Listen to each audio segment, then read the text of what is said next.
இந்திய தேசிய காங்கிரசுடைய முதல் கூட்டம் தொடர்பான சில முக்கியமான தகவல்களை பார்க்கலாம். இந்திய தேசிய காங்கிரஸ் அப்படிங்கிறது 1885ஆம் ஆண்டு தொடங்கப்பட்டுச்சு. அதோடைய முதல் கூட்டம் நடந்தது 1885 டிசம்பர் 28 நடந்துச்சு. அந்த கூட்டம் நடைபெற்ற இடம் பம்பாயில நடந்துச்சு. அதோடைய முதல் தலைவராக WC பானர்ஜி அவர்கள் தான் இருந்தார். அதாவது உமேஷ் சந்திர பானர்ஜி. இதோடைய முதல் கூட்டம் ஃபர்ஸ்ட் பம்பாயில நடக்கிற மாதிரியே இல்ல. அது புனேல நடத்துறதுக்கு தான் அவங்க பிளான் பண்ணியிருந்தாங்க. பட் அங்க வந்து சில நோய் பிரச்சனை, தொற்று நோய் இருந்துச்சு. அந்த பிரச்சனை அங்க போயிட்டு இருந்துச்சு. அதனால அங்க நடத்த வேணாம், சூழ்நிலை இல்லை இப்போ அப்படின்னு சொல்லிட்டாங்க.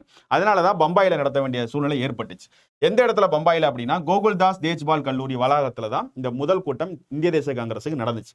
இந்த முதல் கூட்டத்துல மொத்தமா பிரதிநிதிகள் எவ்வளவு பேர் கலந்துக்கிட்டாங்க அப்படின்னா 72 பேர் மொத்தம் கலந்துக்கிட்டாங்க. இந்த 72 பேர்ல நம்ம சென்னை மாகாணத்துல இருந்து மட்டும் கலந்துக்கிட்டது 21 பேர்.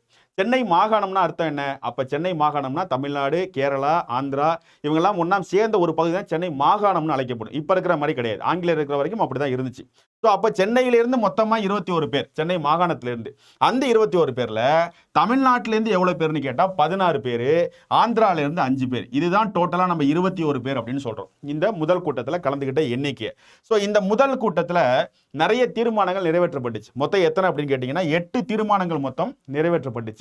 இந்த மாநாட்டுக்கு சென்னை மாகாணத்திலிருந்து நிறைய உறுப்பினர்களை தமிழ்நாட்டிலிருந்து அழைச்சிட்டு போனதுக்கு முக்கியமான காரணமாக இருந்தவர் இந்த எஸ் சுப்பிரமணியம் அப்படிங்கிற இவர் தான் ரொம்ப முக்கியமான காரணமாக இருந்தது. அது மட்டும் இல்லாம முதல் தீர்மானத்தை இந்த முதல் மாநாட்டில் அதை முன்மொழிந்தவர் யாருன்னு பார்த்தீங்கன்னா எஸ் சுப்பிரமணியம் அவர்கள் தான்.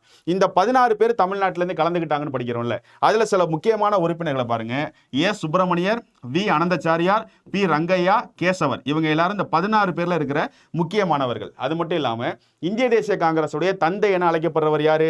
AO Hume, Allan Octavian Hume. இவர் தான் இந்திய தேசிய காங்கிரசுடைய தந்தைன்னு அழைக்கப்படுறாரு. அது மட்டும் இல்ல, இந்திய தேசிய காங்கிரசுடைய முதல் பொதுச் செயலராக இருந்தவரும் இந்த ஏஓ ஹியூம் அவர்கள் தான். அதாவது 1906 வரைக்கும் இவர் தான் முதல் பொதுச் செயலராக இருந்தார். ஸோ இதான் இந்திய தேசிய காங்கிரசுடைய முதல் கூட்டம் தொடர்பான சில முக்கியமான தகவல்கள். நன்றி.